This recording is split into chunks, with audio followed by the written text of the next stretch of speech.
Welcome back, YouTubers.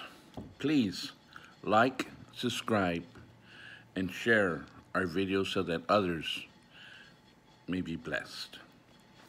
Today, we're going to talk about discernment, how to discern good and evil, how to be living your life and recognize what is good and what is evil. So, God has given us criteria to follow, to be able to use this criteria and use this criteria when we go and live every day, and we can discern what is right and what is wrong. So what is right is the Ten Commandments. This is the criteria that you're going to use every day to discern from good and evil. Today, God is going to give you a gift to be able to see good and evil every day. Okay, so let's start, okay? And we're going to go to Exodus 20, and we're going to start in verse 1. And God spoke all these words. I am the Lord thy God, which have brought thee out of the land of Egypt, out of the house of bondage. Today, we're in the house of bondage. Everybody is in the house of bondage. And you're going to see why, okay? So God has to bring you out of the house of bondage by giving you this gift and for you to recognize what is good and how to get out of evil, how to get out of being bond to evil. You're going to get out. It says, thou shalt have no other gods before me. Okay? So if in your church or in your home, they have you praying to any entity other than God the Father himself, you need to run. You need to get out of there. You need to run. You need to go to a place where they only pray to God the Father, nobody else. If God the Father has the power to answer your prayers, you don't need anybody else. All you need is God the Father. Verse 4, thou shalt not make unto thee any graven image of any likeness of anything that is in heaven above, or that is in the earth beneath, or that is in the water under the earth. And you shall not bow down and worship them. So if your church has any statues of anything, even of Jesus,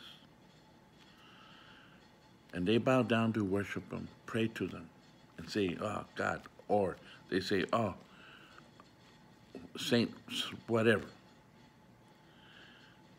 and they ask, this is what my petition. Run. The criteria says no images. Nobody knows what God looks like. So how can they make any image of God if they don't know what he looks like? And they all want to make him white. Nobody knows what color he was. He could have been black. He could have been brown. So if you have an image or a medallion or anything, you have to get rid of it. And if your church has images, run. Run to a church where there's no images, and it has to keep all the criteria, okay? Okay. And it says, and showing mercy unto thousands of them that love him and keep his commandments, okay? Number 7, Thou shalt not take the name of the Lord thy God in vain, for the Lord will not hold him guiltless that take his name in vain. Well, when you enter into a covenant with Jesus and you say, you are my God, and I will be your people. Well, there's a criteria that you must abide by. And the criteria is that you need to live by God's laws. God's laws and Jesus go hand in hand. If you accept them, he has a criteria that you must live by, and that's the way you take the name of Jesus or the man or the God and say, you are my God, and I will be your people, and I will abide by your criteria. Okay? And it goes like this. If you're driving down the highway and the speed limit sign says 60 miles an hour, why do you drive 60 miles an hour? Because it's the law? No. If you look at all the people in the world and you see them and they don't abide by the commandments of God, it's law. You drive the 60 miles an hour because in your heart you know that it's the right thing to do. That's why you drive the 60 miles an hour. Because there are lawbreakers everywhere. So you need to be one of those people that says, okay, well, if it's law, I'm going to drive 60 miles an hour. But you're not driving it because it's law. You're driving it because it's safe. That's why you're driving it. And it's safe to keep the commandments of God. That's how you have everlasting life. That it's safe. Okay. As we continue, verse 8, it says, remember to keep the Sabbath day holy.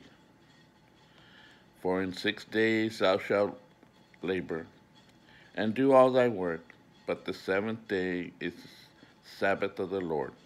In it thou shalt not do any work, nor thy sons, nor thy daughters, nor thy man-child servants, nor thy maidservants, nor thy cattle, nor the stranger that is within thy gates. For 6 days the Lord made heaven and earth, the sea and all that is in them, and rested the seventh day. Wherefore the Lord blessed the Sabbath day and made it holy. Okay.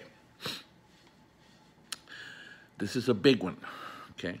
This is a very big one. The reason God started this commandment with remember is because he knew you were going to forget. You were going to be in the world and you were going to adapt to the worldly preaching, worshiping days that everybody else went and adapted into their lives. Well, they were tricked in that, but it took thousands of years. But when you're born into those systems, then, you don't know any better. You think that God's way is wrong. But what's wrong is the system that you are living by. Now, from Friday sundown to Saturday sundown, it's the Sabbath of the Lord. So if your church is not abiding by God's rules, if it does not worship on the Sabbath, run. Now, this is even bigger than that. God says that you will not work on that day. If you don't work and nobody else in the world works, that means there is no buying or selling on the Sabbath day. if you do buy and sell on the Sabbath day, you incur the mark of the beast, because nobody can buy or sell on the Sabbath unless you sin. It's a sin. Okay. Penalty for sin is death. Remember. So if you look out into the world and you say to yourself, okay, let's use this and find out how it applies and how I can discern the Sabbath day. So from Friday sundown to Saturday sundown, look into the world and say, okay, how many churches abide by this rule? And you eliminate those churches from going to heaven. The people. If you take a look on the Sabbath day to see how many stores are opened and how many people are sinning on that day, then you eliminate all those people from because they profane the Sabbath day. If you look at all that and you see how many people it affects, you could see how the devil has deceived the whole world. Please, do not be one of those people, because now you know. Honor thy mother and father. Thou shalt not kill. Thou shalt not commit adultery. Thou shalt not steal. Thou shalt not bear false witness. You may not lie about anything. And thou shalt not covet thy neighbor's house. You cannot want any type of anything that is of the neighbors and try to get it and want it and take it or anything like that. You have to use this criteria on every preacher, on every church, on every sermon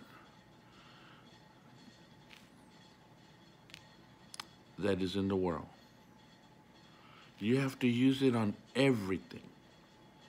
It has to pass the test. And if it doesn't pass the test, run. With this, now you have God's gift. Now you know and understand that discernment is a gift that God gave you. And now you know how to use it. Shalom. Until next time, please subscribe and share. Till next time.